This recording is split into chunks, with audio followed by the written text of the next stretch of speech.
cómo cumplir correctamente con la legislación en protección de datos, ¿vale? Porque hemos hecho un webinar pues de algo tan manido, ¿no? Por así decirlo, y como la legislación en protección de datos. Bueno, pues sobre todo porque nos encontramos con muchas empresas hoy día que piensan que sí están cumpliendo con la legislación, que sí están al día, que sí tienen la documentación, que sí están operando conforme, ¿vale? Porque en algún momento hicieron algún tipo de trabajo, consultoría o alguien dentro de la organización se lo desarrolló, pero realmente, bueno, pues cuando empezamos algún proyecto de ISO 27001 bueno, pues estamos trabajando con ellos, bueno, pues realmente se dan cuenta de que no, ¿no? De que, bueno, pues no hay ese cumplimiento y que, bueno, pues faltan muchas cosas, que las cláusulas son incorrectas, que no están actualizadas las páginas web, que no tienen el registro de actividades de tratamiento, que no se hacen auditorías periódicamente y bueno, pues es un poco lo que queremos ver, ¿vale? Que veáis si estáis cumpliendo o no con la legislación y cómo podemos ayudar, ¿vale?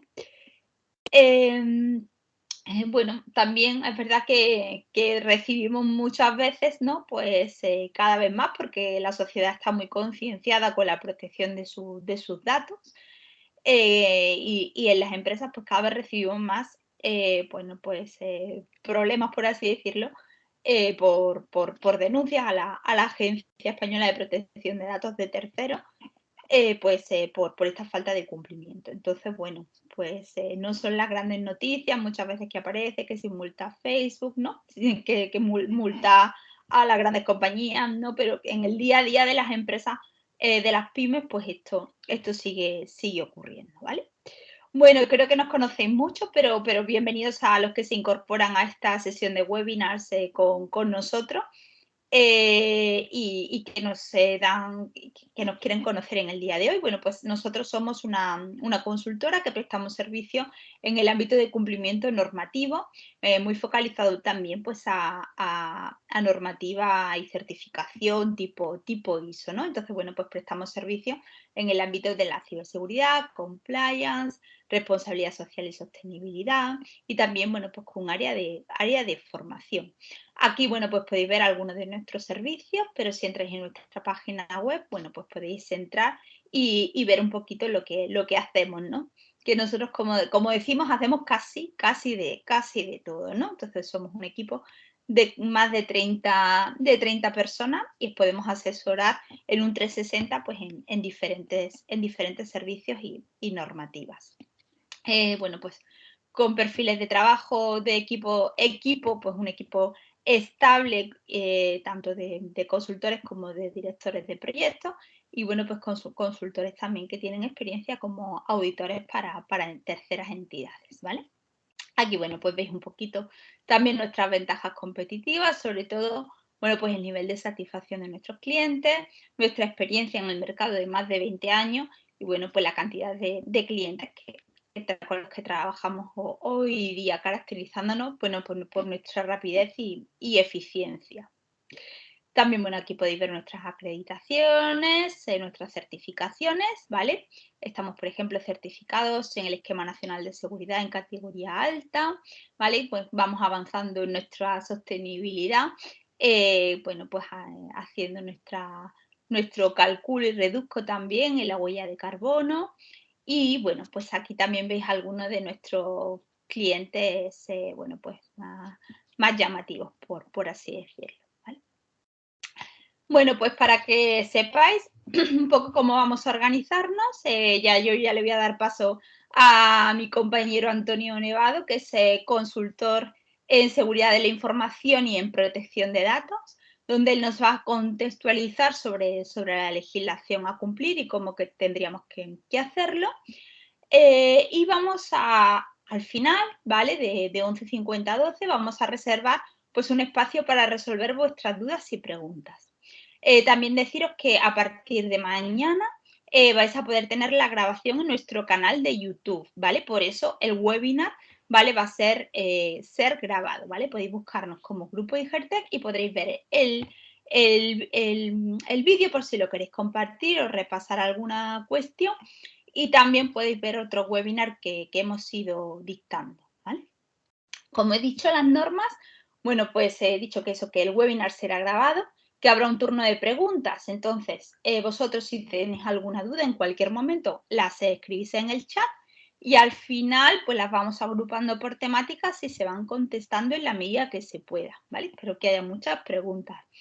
Y bueno, también todos tenéis los micrófonos silenciados para bueno, pues un mejor entendimiento de la sesión. Como os decía, pues estamos lanzando webinars todos los meses, así que en el mes de noviembre, el jueves 24 a las 10 de la mañana, tendremos un webinar de compliance, ¿vale? Así que recibiréis también la información en estos días a través de nuestro boletín, al que ya estáis suscritos y todos los que estáis aquí. Y bueno, pues esperamos también vuestra participación. Así que nada, os dejo con mi compañero Antonio y bueno, pues volveremos a hablar al final del webinar pues sobre las consultas y dudas que vayan surgiendo. Muchas gracias.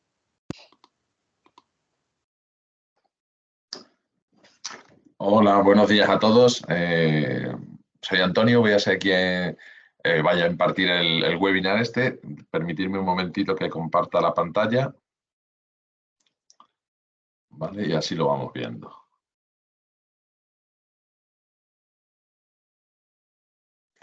Vale, creo que ya la podéis ver la pantalla, ¿no? Bueno, pues para empezar, como decía mi compañera Marta, empezamos con la legislación del Reglamento de Protección de Datos, que no sé si algunos sabréis, entró en vigor en 2016, ¿vale? Pero no fue aplicable, si digamos que la legislación europea pues, dio un plazo de 2 años para que las empresas fueran adaptándose poco a poco pues, al cumplimiento de esta normativa, ¿no? Y fue ya a partir de mayo del 2018 cuando entró en vigor y de obligado cumplimiento para todas las empresas, ¿no? Fue en mayo del 2018. Y a partir de ahí, pues hemos tenido que ir, pues eso, adaptándonos las empresas a cumplir con esta legislación, ¿no? Que todo el mundo estaba preocupado por cómo manejan las empresas, los organismos, nuestros datos, y a raíz de este reglamento europeo, pues bueno, se tuvo en cuenta un poquito pues todo el tratamiento de datos personales, ¿vale? ¿Qué es lo que vamos a ver en este webinar? Bueno, pues si podéis ver en este índice, bueno, pues qué documentación de protección de datos tenemos que tener para poder cumplir con la normativa, ¿no? ¿Cuál es la documentación que necesitamos? Bueno, veremos un poquito lo que es el registro de actividades de tratamiento, análisis de riesgos y de protección de datos y evaluación de impacto, quiénes están obligados a realizar una evaluación de impacto, también la figura que surgió a raíz de esta normativa del delegado de protección de datos, qué importancia tiene y qué es esa figura. También tendremos que tener en cuenta los contratos de confidencialidad y protección de datos de los empleados, ¿vale? Será otra de las figuras o será otra de los documentos que vamos a necesitar para cumplir con esta normativa. Igualmente, no solamente con los empleados, sino también de cara a las empresas o personales profesionales que nosotros que trabajan de alguna forma por cuenta nuestra y que tenemos que tener un contrato de, por así decirlo, de confidencialidad, que se llaman los encargados de tratamiento, que van a ser, pues eso, aquellas empresas que prestan algún tipo de servicio por cuenta nuestra. También deberemos tener actualizadas las cláusulas varias del email, de currículum, de recogida de imágenes, ya las veremos. Los textos legales para la web, que es algo muy importante hoy día, toda empresa suele tener una página web, entonces habrá que adaptar esa página web a la normativa de protección de datos, con los documentos, pues, aviso legal, política de privacidad, política de cookies, etcétera. Otro punto importante, el tema de la videovigilancia. Cuando queremos instalar cámaras, pues cómo debemos actuar, ¿vale? Y considerando que la recogida de imágenes se considera un dato personal, con lo cual estaría de aplicación el reglamento de protección de datos. También otra cosa que veremos serán los derechos de las personas interesadas, que todas aquellas personas que nosotros, usuarios, tratemos sus datos, pues ellos tienen una serie de derechos que establece el reglamento y que vamos a tener que dar cumplimiento en caso de que nos lo soliciten. Y por último, violaciones o brechas de seguridad que veremos que es importante, pues cuando se produce una brecha de seguridad que afecta a los datos personales nuestros, pues cómo debemos actuar, ¿vale? Bueno, pues como veíamos, aquí están los diferentes puntos, temas que vamos a tratar, ¿vale? Como hemos dicho, registro de actividades, análisis, contrato de confidencialidad, que es lo que es el DPO o DPD, cuestionario de derechos, videovigilancia, etc. Y vamos a empezar con el primero de ellos, el registro de actividades de tratamiento. ¿Qué es ese registro de actividades? Anteriormente a la normativa del RGPD, antes de mayo del 2018, bueno, pues este documento se reconocía como el documento de seguridad, ¿vale? Y según la nueva normativa de RGPD, prevé que esta documentación de tratamiento sea obligado para responsables y encargados de tratamiento. Es decir, que van a ser los que van a tener que tener de alguna forma actualizado este registro de actividades de tratamiento. ¿Para quiénes es obligatorio o quiénes son los que están obligados? Bueno, pues en teoría van a estar obligados todas aquellas empresas, ¿vale? Con algunas excepciones. Es decir, por ejemplo, vamos a exceptuar aquellas empresas que cuenten con menos de 250 trabajadores, que lleven a cabo tratamientos que no supongan un riesgo, salvo que sea ocasionalmente, es decir, que realicen alguna actividad que en algún momento pueda haberse afectado los derechos y libertades de las personas interesadas, y que no incluyan categorías especiales de datos o datos personales relativos a condenas e infracciones penales. O sea, las categorías de datos especiales son los datos, pues datos de menores, datos de salud, datos biométricos, todos esos datos categorizados en el artículo 9 del reglamento que se consideran, pues eso, datos de categoría de datos especiales y que hay que tener un cierto cuidado. Entonces, si cumpliésemos estos tres requisitos, pues no estaríamos obligados a tener un registro de actividades de tratamiento, ¿vale? Este documento es un documento vivo que hay que irlo actualizando pues cada vez que se produce algún cambio. Pues, ¿qué es lo que contiene este documento? Pues básicamente lo que tiene que contener es el nombre y datos del responsable, quién es el delegado de protección de datos en caso de que fuera necesario, y ahora lo veremos después cuando es necesario, que este documento también debe incluir las finalidades del tratamiento, es decir, qué finalidad tratamos nosotros los datos de los usuarios o de nuestros clientes, para qué finalidades deben quedar establecidas, cuáles son esas finalidades, descripción de las categorías de los interesados, qué tipo de categorías son empleados, son clientes, proveedores, categorías de datos personales tratados, si son datos identificativos. También tendremos que indicar en este documento la transferencia internacional de datos, si realizamos transferencias afuera, entendiendo como transferencia internacional fuera de la Unión Europea, ¿vale? Pues, por ejemplo, mandamos datos a Latinoamérica, podría ser considerado una transferencia internacional.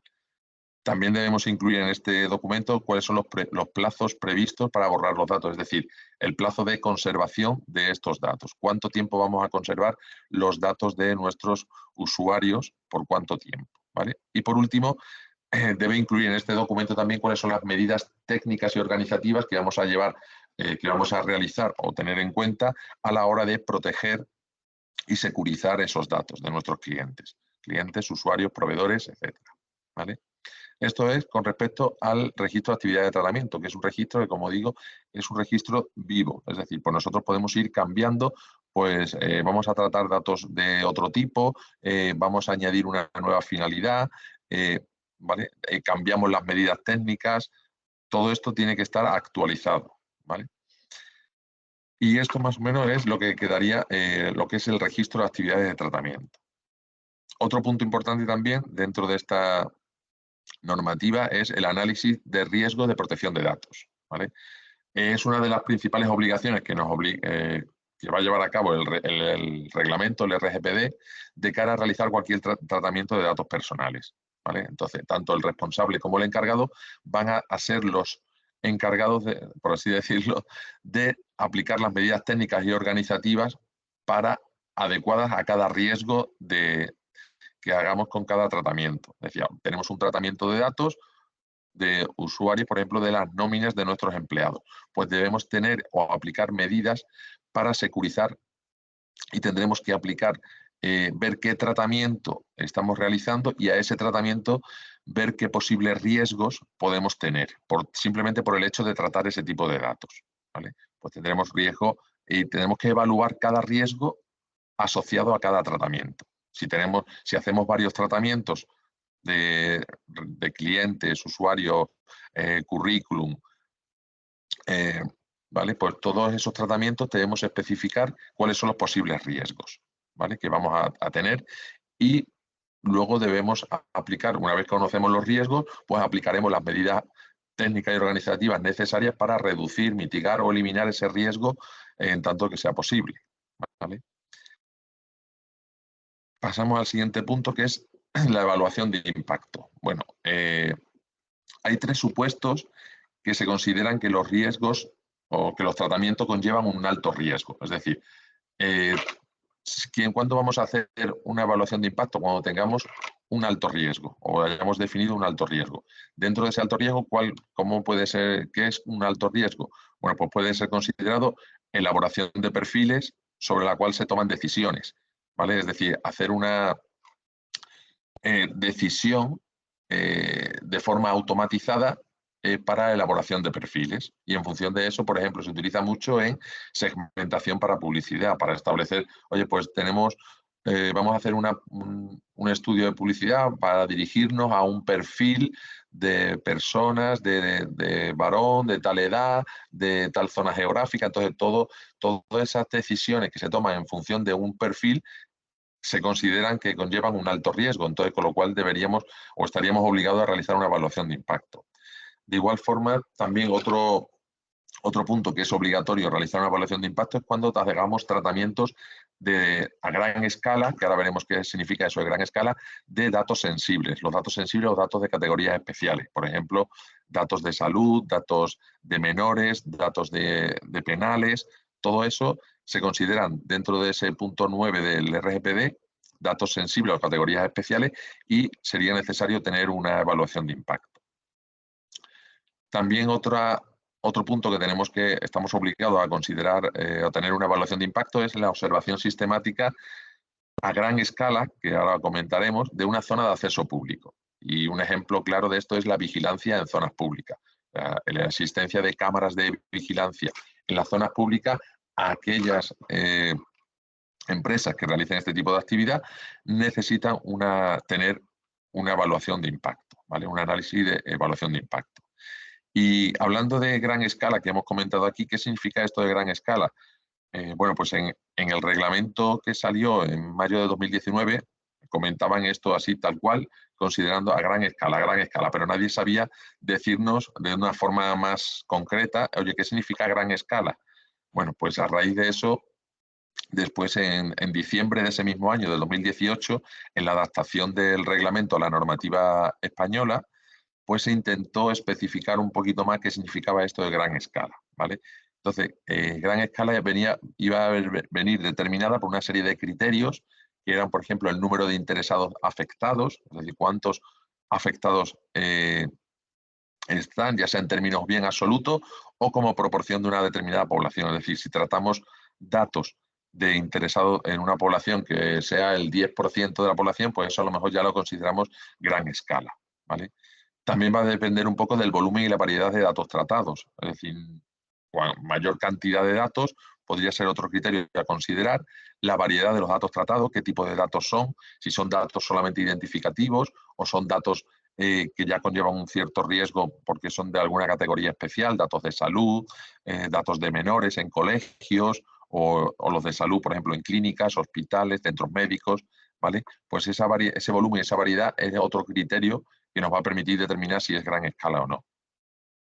La duración o permanencia de la actividad del tratamiento, es decir, no es lo mismo que yo gestione datos durante un periodo de un mes, una semana o durante años, ¿vale?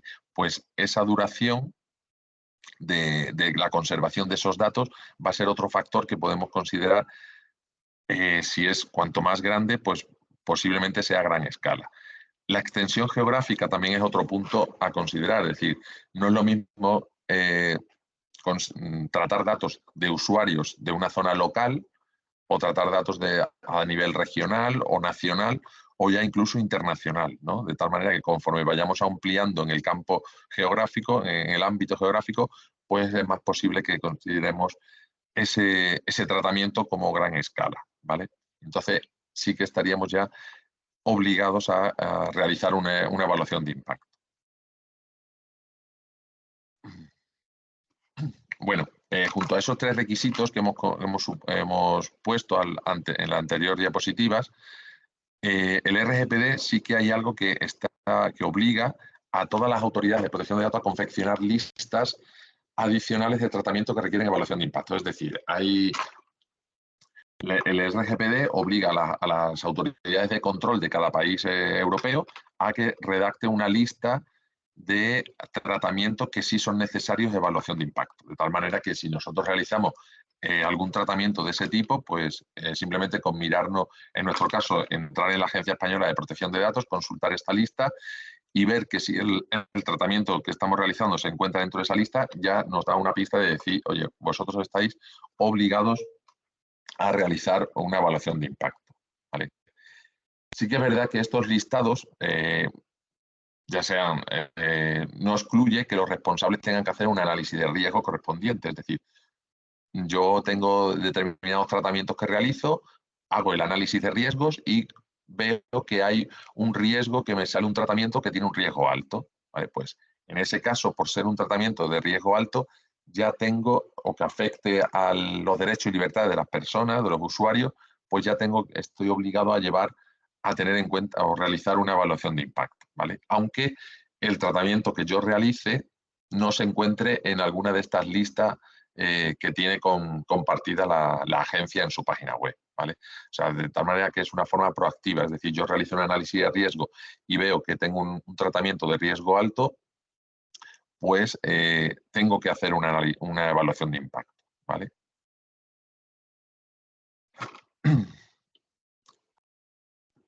Otro punto importante que tengo que tener o que tengo que saber es qué es el delegado de protección de datos, es decir, esta nueva figura que se salió a raíz del nuevo reglamento, que dijo, oye, pues esta figura, ¿qué es o qué se va a encargar esta figura? Bueno, pues simplemente comentar que puede formar parte, el delegado de protección de datos puede ser una persona que forme parte de la plantilla de la organización y bien que se encargue de realizar este tipo de estas tareas que ahora veremos, o bien este delegado de protección de datos lo podemos externalizar, ¿no? Una figura externa en el marco de un contrato de prestación de servicio, de tal manera que nosotros no tenemos, o bien porque en nuestra organización no haya un perfil que cumpla con lo que la normativa exige para que pueda ser delegado de protección de datos, y entonces pues externalizamos el servicio y que nos lo gestione una empresa o una empresa externa, ¿vale?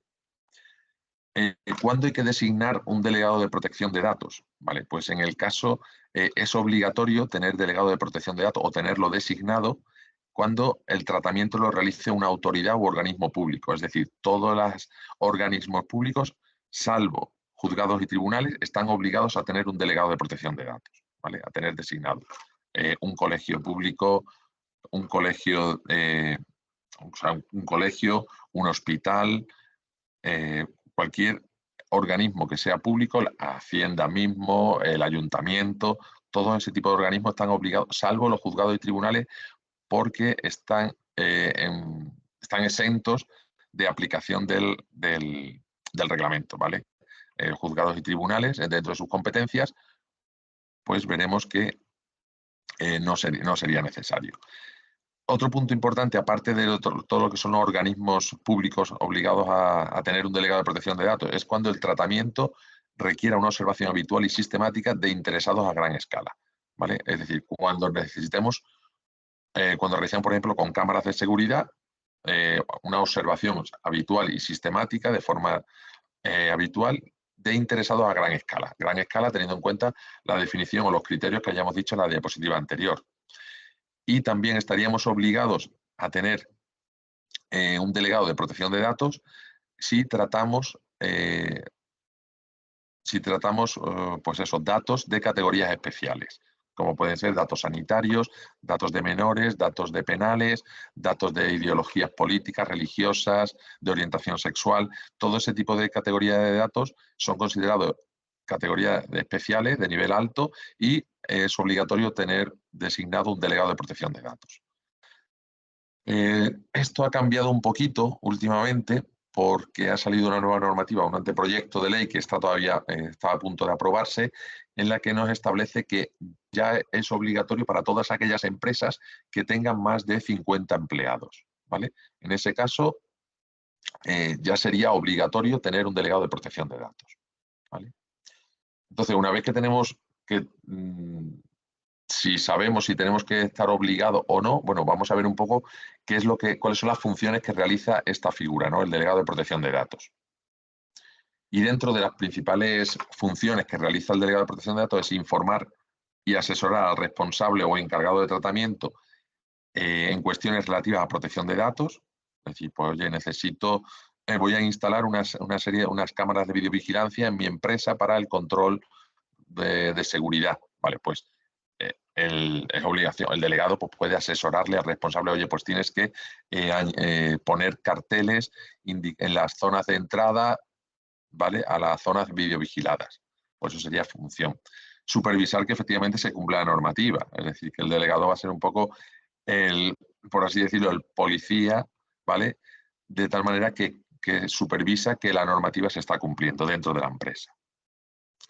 Asesorar respecto de una evaluación de impacto. Si tenemos que realizar una evaluación de impacto, esta persona o el delegado, esta figura, va a ser la que nos va a ayudar a asesorarnos en la realización o elaboración de una evaluación de impacto. Cooperar con la autoridad de control, importante. Siempre cuando hay alguna denuncia contra alguna empresa o organismo, una denuncia ante la Agencia Española de Protección de Datos, lo primero que hace la Agencia Española es comprobar si esa empresa o organismo tiene designado un delegado de protección de datos. Y va a ser con esta figura con la que se va a poner en contacto para tratar de resolver la incidencia que haya habido en protección de datos. Alguna denuncia por, oye, es que me han mandado un currículum, pero he enviado yo un currículum a tal empresa para una selección de candidatos, pero la empresa no me ha enviado una cláusula de currículum como que va a gestionar esos datos míos. Vale, pues se pondrá en contacto con el delegado y el delegado le dirá, oye, ¿qué es lo que ha pasado aquí? Vamos a ver qué...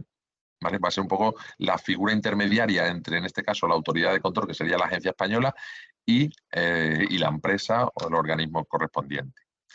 Y también va a actuar como punto de contacto para cuestiones relativas al tratamiento. Un usuario que desee realizar un derecho de acceso para consultar cuáles son los datos que tiene esa empresa gestionando sobre mí, pues yo puedo solicitar el derecho de acceso y lo puedo solicitar o reenviar al delegado de protección de datos que tenga esa empresa designada y va a ser ya la figura de este delegado quien gestione pues, ese derecho de acceso. ¿Vale? Oye, pues le pedirá, quiero saber cuáles son los datos que tratáis mío y por cuánto tiempo los vais a tratar. Pues esta figura será la que se pondrá en contacto con la empresa, hará como de mediador para poder responder o dar cumplimiento a ese derecho. ¿Vale? Que ahora veremos también los derechos, cuáles son los que hay. Otro punto importante que también otra documentación que vamos a necesitar tener van a ser los contratos de confidencialidad y protección de datos de los empleados. ¿Vale? Uno de los puntos necesarios para cumplir con esta normativa. ¿En qué consiste? Bueno, pues en un contrato de confidencialidad y protección de datos se refiere a la obligación de todos los trabajadores o empleados del secreto de información dentro de la empresa, de todas sus actuaciones que se realicen dentro de la empresa y prohibición de revelar toda esa información fuera de lo que es el ámbito de la empresa, ¿no? Es decir, no puedo utilizar esa empresa, o sea, no tú puedes utilizar esa información para sacarla fuera de la empresa con otra finalidad distinta. ¿Para qué sirve el tener un contrato de confidencialidad? Bueno, pues la finalidad principal es la de proteger la información que manejan los empleados. ¿Vale? En el día a día, dentro de sus funciones diarias, pues manejan información que puede ser en algunos casos información sensible, como pudieran manejar, imaginaros en un hospital manejando historiales médicos, pues no puede ir allí un médico y ver los historiales y sacar esa información para conseguir ese paciente que vaya a su clínica particular. ¿Vale? Pues esa información es específica de la empresa, o del hospital o de la clínica y debería quedarse ahí, no divulgar datos fuera, ¿vale? Con los que trata. ¿Quién debe firmarlo? Bueno, pues deben firmarlo todos los trabajadores, el contrato de confidencialidad, todos los empleados, incluidos aquellos que son temporales o incluso los que están en prácticas, ¿vale? Aquellos trabajadores en prácticas, aunque su contrato tenga una duración determinada, sí que aún así todos van a poder acceder a información sensible de la empresa, ¿no? Entonces, o manejar esa información, pues esos empleados también deben firmar este contrato de confidencialidad y protección de datos, ¿vale?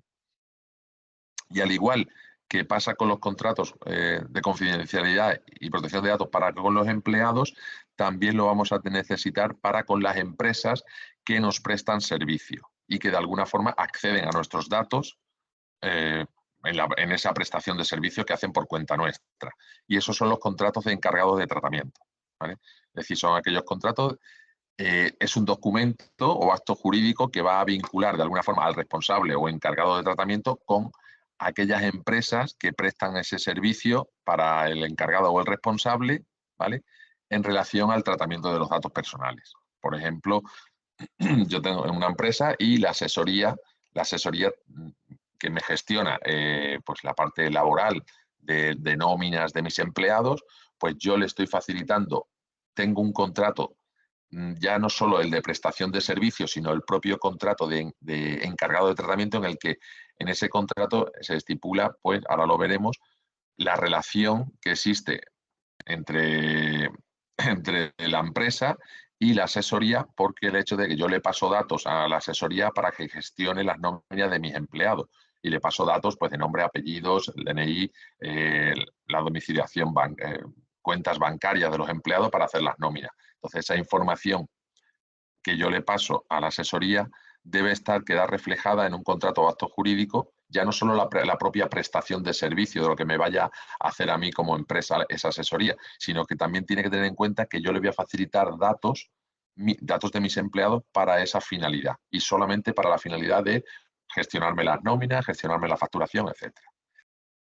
Dentro de ese contrato, ¿qué es lo que debe ser o establecerse por escrito o en formato electrónico, ¿vale? Que debe quedar por escrito normalmente. ¿Y qué es lo que debe contener ese contrato? Bueno, pues el objeto del propio contrato, la duración del encargo, cuánto tiempo, pues mientras dure la relación contractual entre la empresa y la asesoría, pues ese contrato de encargado tiene validez. La naturaleza del tratamiento, es decir, ¿cuál es la naturaleza del tratamiento? Pues la gestión de las nóminas, gestión, contabilidad.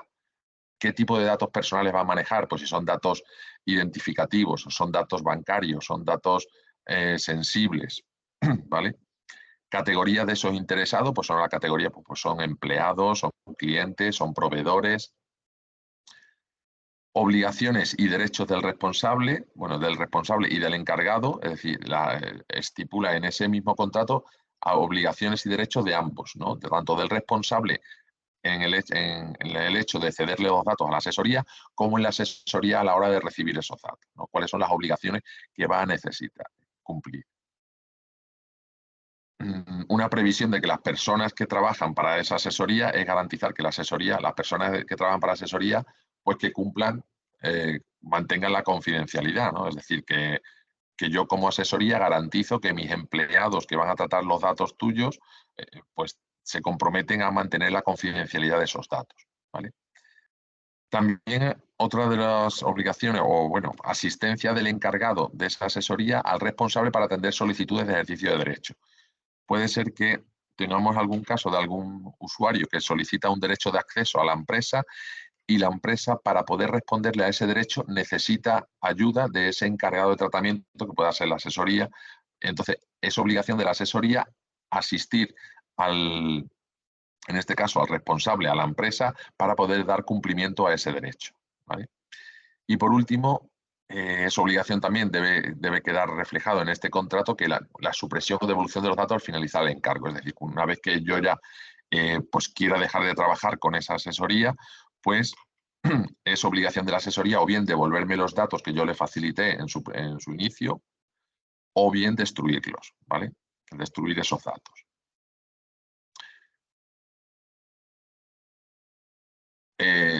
Vale, también, al igual que cualquier responsable de los datos, cualquier responsable que gestiona datos, si ese encargado al que yo le facilito los datos a la asesoría para que gestione las nóminas de mis trabajadores, también debe cumplir con la normativa de protección de datos y si fuera necesario, también debe tener un registro de actividades, ¿vale? De los tratamientos que determinarán las medidas de seguridad aplicables a esos tratamientos. Es decir, yo como empresa te dejo a ti mis datos, a ti asesoría, para que trates mis datos. Y tú, por tener esos datos, debes cumplir también con la normativa de protección de datos y deberás cumplir con aplicar las medidas técnicas y organizativas necesarias para dar cumplimiento a la normativa, al RGPD. E incluso en aquellos casos que sea necesario, pues si tienes que designar un DPO, porque gestiones datos sensibles o gestiones datos a gran escala o tengas más de 50 empleados como empresa, pues ya vas a necesitar designar un delegado. Y aquí una de las cosas que también es que sí siempre surgen dudas es el reglamento obliga a los responsables a que si tiene que subcontratar a encargados para que realicen algún tratamiento de datos por cuenta de la empresa, debe garantizar que esos encargados a los que le va a ceder datos, en este caso la asesoría, pues el responsable tiene que garantizar que esa asesoría cumple con la normativa de protección de datos, ¿vale? Que aplique también las medidas técnicas organizativas necesarias para dar cumplimiento al reglamento. ¿Qué pasa cuando yo, por ejemplo, si tengo una empresa y estoy trabajando en una asesoría y esa asesoría no quiere, que me lo han preguntado en alguna ocasión, no quiere firmar el contrato de encargado de tratamiento? Oye, pues me parece muy, muy bien, pero ahí ya estará dentro de la responsabilidad del responsable de la empresa de decir, oye, pues si tú no quieres firmarme este contrato de encargado de tratamiento, pues me busco a otro que sí quiera y ya está, ¿vale? Y de hecho también en algunos casos, pues si es necesario para demostrar que cumple con la normativa de protección de datos, el responsable puede, o sea, la empresa puede solicitar del encargado que se preste a realizar pues alguna auditoría o una inspección para comprobar o verificar de que cumple con la normativa de protección de datos, ¿vale? ¿Qué pasa con las cláusulas de protección de datos? ¿Cuáles son? Bueno, pues para dar cumplimiento también se debe informar a los usuarios cuando realizamos recogidas de datos. Hay que implementar una serie de cláusulas informativas, sobre todo de informar qué es lo que se va a hacer con los datos que estamos recogiendo. O bien, a través del pie de un email, ¿no? Poner en el pie de nuestro email pues una cláusula al final del email donde indique que nosotros cumplimos con la ley de protección de datos, que nuestros datos serán tratados de esta manera, que puedes acceder o ejercer tus derechos, etcétera, etcétera, ¿vale? También en el currículum vitae cuando recogemos un currículum vitae de algún candidato a un puesto de trabajo, pues estamos recogiendo mucha información, muchos datos personales de esa persona, nombre, apellidos, el número de teléfono, el email y luego toda la parte correspondiente pues, a la formación que pueda tener o la experiencia, ¿no? Es una información que nosotros vamos a gestionar como empresa para la selección de candidatos. Entonces, nosotros como empresa debemos dar un documento, una cláusula o una autorización por parte del candidato a que nosotros podamos gestionar esos datos, ¿vale? Y por esto bueno, es bastante importante del currículum vitae porque se están poniendo ya muchas multas, sanciones de empresas que recogen currículum vitae pero no dan la información de qué es lo que se va a hacer con ese currículum, ¿vale? Y entonces lo están denunciando, algunos candidatos han denunciado que tal empresa le mandó el currículum vitae y no les dio a firmar la autorización, digamos, para gestionar esos datos. También cláusulas, y al igual que en el pie del email, pues en las facturas y presupuestos, también donde tengamos o donde vayan datos personales, ¿no? Por ejemplo, el nombre de nuestro cliente es un dato personal, entonces debemos incluir que toda esa información que vayamos a gestionar dentro de una factura o un presupuesto, si hay datos personales, podemos añadir una cláusula que cumplimos con la ley de protección de datos, que puede acceder a sus datos en cualquier momento, que ejerce los derechos, presentar una denuncia ante la Agencia Española de Protección de Datos, etcétera, ¿vale? Y por último también, otra de las cláusulas que puede ser importante es cuando gestionemos o tratemos datos de imágenes, ¿no? Entonces, cuando hagamos recogida o uso de imágenes, por ejemplo, pues para nuestra página web o para un foro o para publicarlas en redes sociales de nuestros clientes o usuarios, pues debemos contar con el consentimiento de esas personas, ¿vale? Para poderlas utilizar, sus imágenes, al ser considerado un dato personal. Entonces, en ese caso necesitamos tener una cláusula o un documento que nos autorice a que podemos gestionar las imágenes pues para utilizarlas en redes sociales, página web, en foros, etcétera, formación, cualquier cosa, ¿vale? Y hablando de redes, páginas web y demás, pues vamos a pasarnos a los textos legales para la página web. Es decir, si tenemos una página o un sitio web de una empresa donde realizamos algún tipo de recogida de datos o hacemos tratamientos con ellos, debemos informar a todos los usuarios cuáles son esos tratamientos que vamos a realizar con sus datos que recogemos a través de la página web, ¿no? O con un formulario que podamos recoger. ¿Y cuáles son esos tres textos legales? Bueno, pues tenemos el aviso legal.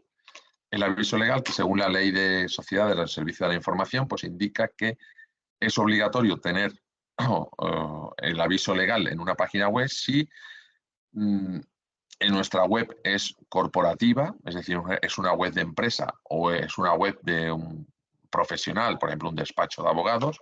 En ese caso es obligatorio tener un aviso legal como texto legal en la página web. Normalmente suelen situarse o suelen ponerse estos textos legales en los pies de las páginas web. El aviso legal. También si gestionamos comercio electrónico, es decir, si tenemos una tienda online donde prestamos o vendemos productos o damos determinados servicios profesionales, pues también es obligatorio tener un aviso legal. Si tenemos una página web, aunque sea personal, pero si tenemos vínculos o hacemos publicidad dentro de nuestra página web, o tenemos banners publicitarios y demás, también es obligatorio que tengamos un aviso legal.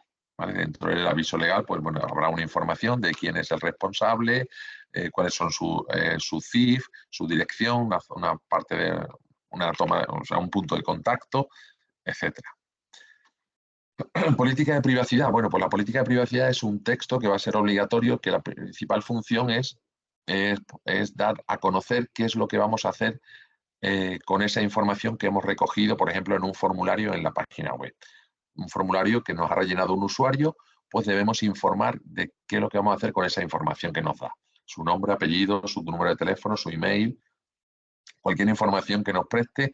En esa política de privacidad debemos especificar qué es lo que vamos a hacer con esos datos. ¿Quién es el responsable? Si tenemos un delegado, cuál es el plazo de conservación de esos datos que vamos a ejercer, que vamos a tratar, cuáles los derechos que tiene, etcétera. ¿Vale? Todo esto debe quedar reflejado en la política de privacidad. Y por último, la política de cookies, que bueno, las cookies son unos fragmentos de código, ¿vale? De las páginas web que nos permiten, cuando estamos navegando en un sitio web, pues guardar cierta información de tal manera que a la próxima visita pues sea mucho más amigable para el usuario, ¿no? Y que tenga información sobre tus gustos o ocupaciones y te muestre a lo mejor información de la página web más relacionado a esa información que hemos recogido en las cookies, ¿vale? Entonces, todos estos textos legales son los que debemos tener en una página web, ¿vale? El aviso legal, política de privacidad y política de cookies. Tema de vigilancia. Bueno, vamos a pasar. Bueno, pues la videovigilancia es otro de los puntos importantes. Si tenemos cámaras de videovigilancia, pues debemos informar, porque las imágenes son consideradas datos personal, debemos informar la captación o grabación de todas las imágenes, ya sean de personas identificadas o que se puedan identificar con fines de vigilancia, ¿vale? O otro medio, o cualquier otro, no, mediante cámaras o otro medio parecido, está recogido y sometido a la Ley de Protección de Datos, ¿vale? Y se debe informar siempre de la existencia de un sistema de videovigilancia, como colocando un cartel a la entrada en puntos visibles de toda esa zona videovigilada, en los puntos de acceso, ¿vale? Debemos colocar el cartel y en ese cartel debe figurar quién es el responsable de esa instalación y dónde dirigirse en caso de que queramos, si esas cámaras se almacenan o esa información de imágenes se graban en un fichero, pues debemos además incluir dónde dirigirnos si queremos ejercer algún derecho sobre esas imágenes que son recogidas. Ubicación de las cámaras, que es otro punto importante, no se pueden poner, o sea, he comentado que se tienen que poner estas cámaras en los puntos de acceso a las zonas videovigiladas, salvo en las zonas que sean vestuarios, aseos, zonas de descanso personal y zonas de acceso, zonas de vía pública. En esas zonas no se pueden instalar cámaras, ¿vale? Y el plazo máximo que nos permite el reglamento para guardar esas imágenes recogidas es de 1 mes, ¿vale? Desde su captación.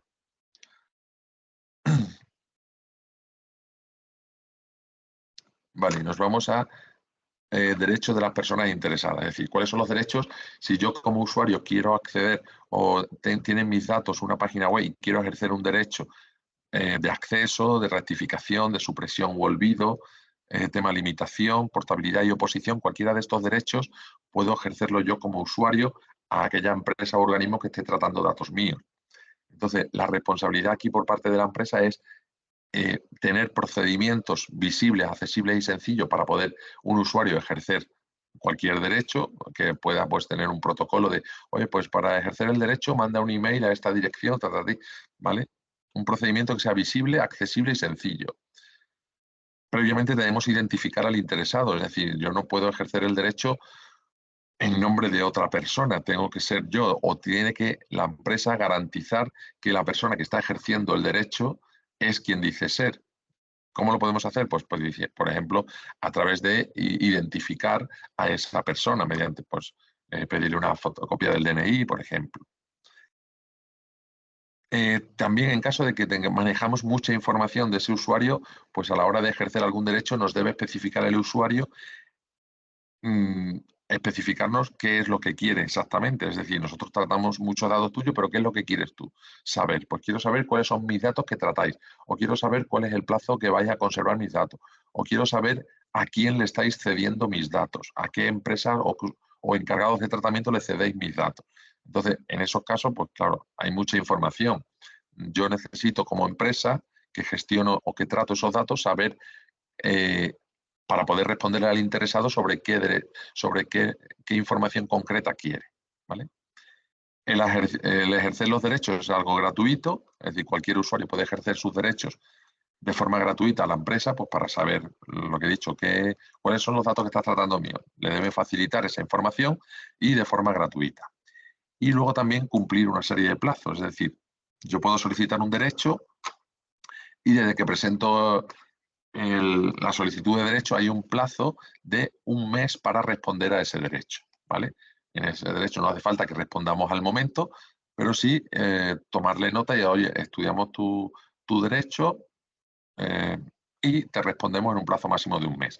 Si por algún casual no se pudiera dar esa respuesta en 1 mes porque es una solicitud algo más complicada y compleja, entonces podemos utilizar un segundo mes de prórroga que nos permite la normativa, pero en ese caso tendríamos que notificar al usuario de por qué vamos a ampliar el plazo a otro mes más, ¿vale? Y bueno, brechas de seguridad, que es otro punto importante, es decir, cuando tenemos una brecha de seguridad de datos personales, que puede ser un incidente de seguridad, que ocasione pues una pérdida, alteración accidental, un acceso ilícito a los datos personales tratados por un responsable o bien una comunicación no autorizada a terceros, ¿no? De esos datos a terceros. Entonces, todo eso se considera brecha de seguridad. El artículo 33 del reglamento establece que hay que notificar cuando se produce una brecha de seguridad, notificar a la autoridad de control, en este caso la Agencia Española de Protección de Datos, en un plazo máximo de 72 horas desde que se tiene constancia del hecho de la brecha de seguridad, siempre que pues sea probable que constituya un riesgo para los derechos y libertades de las personas. ¿Cuándo se establece que se produce un riesgo para esos derechos de las personas? Pues cuando revela información confidencial, como contraseñas, participación en determinadas actividades, difunden datos sensibles, datos bancarios, información financiera o datos que puedan perjudicar económicamente a los afectados, ¿vale? En ese caso, constituye un riesgo para los derechos, con lo cual debemos notificar a la Agencia Española de Protección de Datos en un plazo máximo de 72 horas, ¿vale? Y para ello se debe tener un procedimiento para actuación frente a brechas de seguridad, donde notificamos a la autoridad y en el caso de que fuera necesario habría que notificar a las personas implicadas, ¿vale? Si fuera el caso. Es decir, no solamente notificamos a la Agencia Española de Protección de Datos, sino también notificamos que a las personas interesadas, si se han visto afectadas, si previamente no o sea, si previamente se han puesto medidas para evitar que esa brecha de seguridad pueda afectar a los datos de las personas, pues en ese caso no estaríamos exentos de notificar a esas personas, o bien si hemos puesto medidas a posteriori de producirse la brecha de seguridad para evitar que esa información que se ha hecho pública o que se ha accedido de forma no autorizada, pues pueda afectar de alguna forma al interesado, ¿vale? O bien también cuando el notificar a todas las personas interesadas que se han visto afectadas por la brecha supone un esfuerzo desproporcionado el notificarlos a todos, ¿vale? Entonces en ese caso no sería necesario. Y bueno, así como ejemplo, ya para ir terminando un poquito, bueno, pues os comento aquí una noticia que ha salido ahora hace poco, que es la Agencia Española multa con 12.000 euros a una academia de formación de preparación de oposiciones por publicar los resultados de oposiciones del SERGAS, ¿vale? Es decir, lo que quiero decir con esto es que no solamente las brechas de seguridad se producen pues, con grandes empresas, sino que también pues, cualquier otra empresa pequeña pues, puede ser víctima de oye, pues hemos realizado algo que no cumple con la normativa de seguridad y alguien ha denunciado, una persona de esas que salían en la lista de opositores, que aparecían sus datos públicos, y ha puesto una denuncia ante la agencia, y la agencia la ha admitido a trámite, lo ha estudiado, lo ha investigado y efectivamente ha sancionado a esa academia pues con una multa económica, ¿no?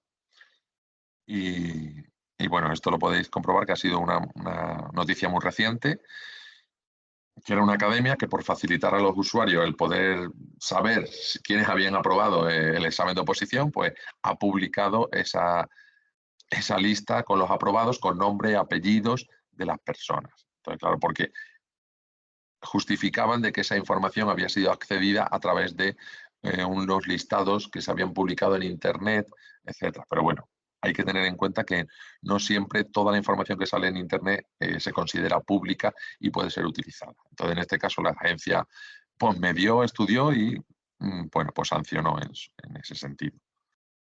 Y que, vamos, lo que quiero decir es que no solamente las grandes empresas son las que van a incumplir esta normativa, también pequeñitas, ¿vale? Una pequeña, por ejemplo, una academia, ¿vale?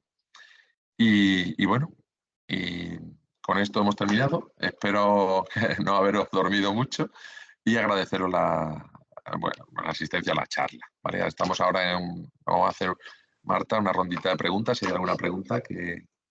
Bueno, pues muchas gracias, Antonio. Sí, sí que hay preguntas, ¿vale? Y bueno, pues sobre todo del tema del IPID, del registro de actividad de tratamiento y también la parte de los currículum, como que, bueno, pues ha ocasionado algunas preguntas también. Así que nada, si alguien tiene interés también tiene alguna duda en concreto, pues nos la puede ir haciendo llegar, ¿vale?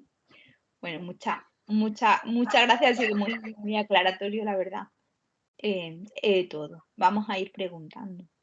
Bien, vamos a ir por el tema de la EIPID, ¿vale? Jessica nos pregunta que si eres menor, voy a hacer las dos preguntas y yo creo que ya pues lo explicamos todo en conjunto. Sí. Jessica pregunta que si eres menor de 250 trabajadores, que si hay que hacerle evaluación de riesgo y de impacto.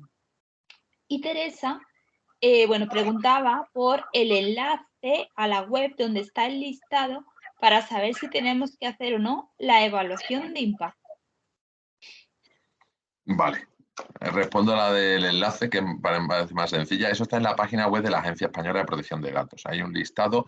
El enlace de memoria no me lo sé. Tendría que mirártelo para facilitártelo el enlace, pero lo puedes ver incluso poniéndolo búsquedas del listado creo que era de evaluación de impacto obligatorio o de análisis, ¿vale? Y ahí en el buscador de la agencia te aparece. No, te estoy hablando de memoria, no recuerdo muy bien y el enlace exacto no lo tengo aquí a mano, pero vamos, que aparece en la página web de la Agencia Española de Protección de Datos. Y con respecto a la pregunta de Jessica de si eres, perdón, ¿puedes repetirme? si eres menor de 250 trabajadores, si hay que hacer evaluación de riesgo y de impacto. Vale. La normativa con respecto a la evaluación de riesgos por el número de trabajadores no dice nada en concreto, ¿vale? Y la evaluación de impacto, o sea, la evaluación de impacto va a ser más determinada, más que por el número de trabajadores, va a ser por el tipo de riesgo que tengas. Es decir, si tú consideras, o sea, si está, bueno, aparte de poder mirar en la lista esa de los tratamientos que están afectados por o que están obligados a hacer una evaluación de impacto, si tú a la hora de hacer el análisis de riesgos te sale algún riesgo alto, ¿vale? En ese caso ya sí estarías obligado a realizar una evaluación de impacto. No tanto por el número de trabajadores, sino por el tipo de riesgo o el tratamiento que tenga. Es decir, te puedo poner como ejemplo que una clínica pequeña que trate datos sensibles, datos médicos, y que trabajen 3 personas, 2 médicos y una enfermera y un auxiliar, por ejemplo, y están tratando datos de nivel alto, con lo cual no son menos de 250 trabajadores, pero sí estarían obligados a realizar una evaluación de impacto por el hecho simplemente de tratar datos sensibles, datos de la categoría especiales. Entonces, en ese caso sí que estaría obligado, independientemente del número.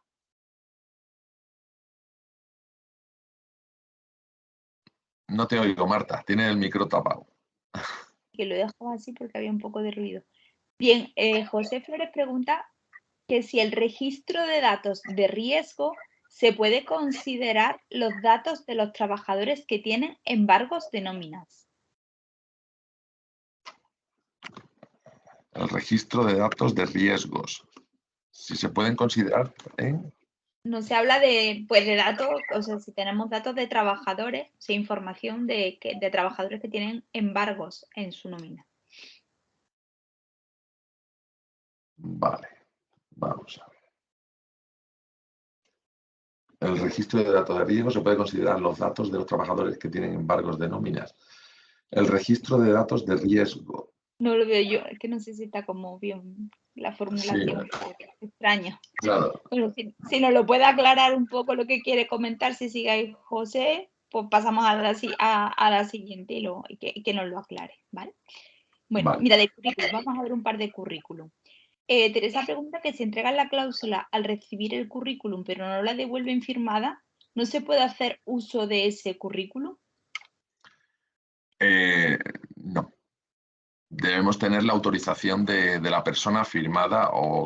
¿Por qué? Más que nada es porque nosotros como empresa que recogemos ese currículum debemos cumplir con la normativa, no solamente de entregarle esa cláusula para que firme, sino que debemos demostrar, en caso de una inspección o de la Agencia Española de Protección de Datos, si nosotros manejamos ese currículum, pero no podemos demostrar no podemos demostrar que tenemos la autorización, puede ponernos una sanción, o incluso el usuario, si nosotros tratásemos ese currículum sin su permiso o sin que la empresa, sin que pudiéramos demostrar de que efectivamente tenemos esa autorización, el usuario podría poner una denuncia diciendo que están utilizando mi currículum y no tienen mi autorización. Aunque nosotros le hayamos pasado ese documento, esa cláusula para que nos lo firme, si no nos la devuelve firmada, no podríamos utilizar esos datos.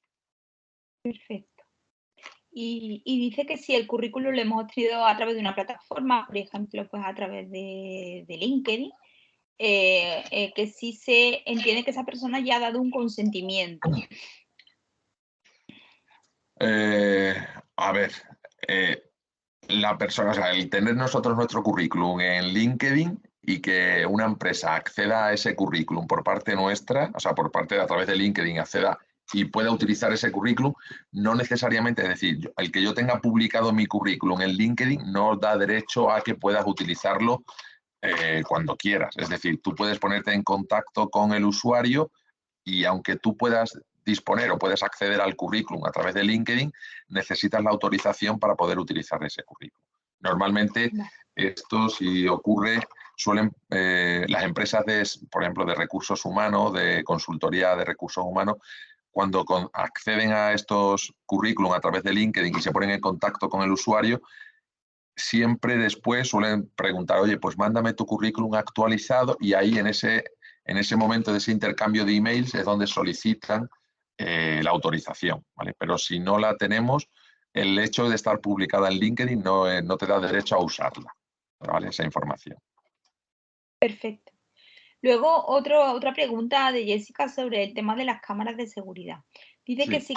sí hay que avisar a la Agencia Española de Protección de Datos para registrar las cámaras de videovigilancia que tenemos en la empresa y confirmar si son afines, ¿no? Si sus fines son reglamentarios, perdón. Vale. Y sí, o sea, sí hay que comunicar que estamos poniendo cámaras de seguridad y si es con un fin reglamentario. Vale, no, a la agencia, desde mayo del 2018 la agencia no quiere saber nada de comunicación en ese aspecto. O sea, antes sí se le había que comunicarle cuando hacíamos un tratamiento de cualquier tipo de datos, había que comunicarlo a la agencia, ¿vale? El tratamiento de datos. Pero a partir de mayo del 18, con la entrada de la nueva normativa, la agencia dejó de comunicar, o sea, dejó de querer recibir esas comunicaciones, sino por el hecho de montar cámaras o instalar cámaras en la empresa para control de vigilancia, seguridad, etcétera, lo único que debes hacer es incluirlo dentro, como tratamiento dentro del registro de actividades. Añadir un tratamiento más de cámaras de videovigilancia donde pues contenga que se han instalado cámaras de vigilancia y por otra parte también o sea, colocar los carteles de anuncio de que existen cámaras en una zona videovigilada, ¿vale? Pero no hace falta comunicar a la agencia. Perfecto, gracias. Luego nos preguntan desde Iberlayer si el acceso a las oficinas mediante huella digital es un dato sensible. Pues esa pregunta facilita, sí, sí lo es. La huella digital, al considerarse un dato biométrico, está considerado dentro de la categoría de datos especiales, con lo cual sí es un dato sensible. Habría Perfecto, que tomar, y en este caso, habría que hacer una evaluación de impacto. vale. Un poco la pregunta de José Flores, que lo ha aclarado, es decir, sí, yo creo que un poco va también así, o sea, sí, tener la información de trabajadores que tienen embargo de nóminas sí también es un dato de riesgo. Vale, de riesgo entiendo que se refiere a riesgo alto. Sí, Vale, pues el embargo de los datos, o sea, los datos considerados de riesgos altos son los que están establecidos en el punto 9 del reglamento, que son datos sensibles, datos de salud, datos biométricos, datos genéticos, datos de penales, datos de orientación sexual. Entonces, el embargo de riesgo, o sea, exactamente. los datos de embargo no se considerarían un dato sensible, un dato de riesgo alto, ¿vale? Sí serían, a lo mejor podrías considerarlo de riesgo moderado, pero no dentro de la categoría de datos especiales, como de riesgo alto. Genial. Bueno, y una última cosa, porque parece que el tema de los currículum está dando bastante consulta. Y bueno, y un poco lo que comentaba al principio, o sea, al final pensamos que todo está ok, pero mira una cosa como es el tema de que tenemos todos los días que recibir currículum, pues al final no lo estamos gestionando correctamente bajo la normativa y nos podemos arriesgar pues a una sanción. Entonces, Moni, bueno, pues de Tarraco Laundry nos dicen que si recibimos currículum por mail, que si debemos enviar la cláusula de protección de datos para que nos la devuelvan firmada. Y Mm, Mónica pues, nos pregunta un poco qué cláusula o qué contenido tendría esa cláusula, ¿no? vale. Para un poco. Vas- Simplemente hemos dicho que sí, pero vamos más o menos un poco para que diga en grandes rasgos más o menos esa cláusula en qué consiste. Vale, esa cláusula básicamente es una autorización, ¿no? Yo, Antonio Nevado, con DNI y tal, autorizo a Pepito Pérez a que gestione mis datos de currículum. Hay que especificar la finalidad para la finalidad de selección de candidatos de acuerdo con la normativa de protección de datos y según los artículos tal y cual, los artículos de los derechos, creo que es del 15 al 22, donde se establece de que en cualquier caso puede ejercer los derechos de acceso, rectificación y demás, pero básicamente es una autorización, ¿vale? Una autorización donde quede estipulado pues que la persona, el candidato, autoriza a la empresa a gestionar sus datos para la finalidad de selección de candidatos, ¿vale? Porque si yo quiero el currículum solamente para que, oye, pues si opto a ese puesto que ofrece la empresa, pues yo quiero que mi currículum lo utilicen solamente para eso. Luego ya que no me manden publicaciones comerciales de otra cosa, ¿vale? Solamente para la finalidad de selección de candidatos, ¿no? Para el puesto de trabajo. Perfecto, genial. Bueno, pues nada, pues muchísimas gracias, Antonio, por la sesión y por la contestación de las preguntas. Creo Nada, que ha estado bastante interesante. Hemos tenido una gran cantidad de asistentes que han estado casi al final. Y al final, cuando dan las 12, ya todos tenemos otra cosa que hacer. sí. Así que ya se van despidiendo poco a poco. Muchísimas gracias a todos los participantes por haber estado en toda la sesión y espero que haya sido de vuestro interés. Sabéis que, bueno, pues mañana vais a recibir un correo con la presentación y con el vídeo. También vais a tener una pequeña encuesta que, por favor, nos gustaría mucho que completaseis para que nos ayudaseis a mejorar y a proponer nuevas temáticas. Y también si necesitáis tenéis alguna necesidad de que hablemos con vosotros, ¿vale? Que podemos pasar una propuesta, que podamos analizar un poco qué es lo que tenéis. Vendrá mi correo electrónico y yo podré atenderos a través del equipo comercial de Grupo Ingerte. Muchas gracias al equipo de marketing, a Sheila por toda la coordinación. Y bueno, pues nada, pues gracias a vosotros, que tengáis un muy buen día y nos vemos el 24 de noviembre en el webinar de compliance. Muchas gracias. Muy bien, gracias. Adiós. Hasta luego.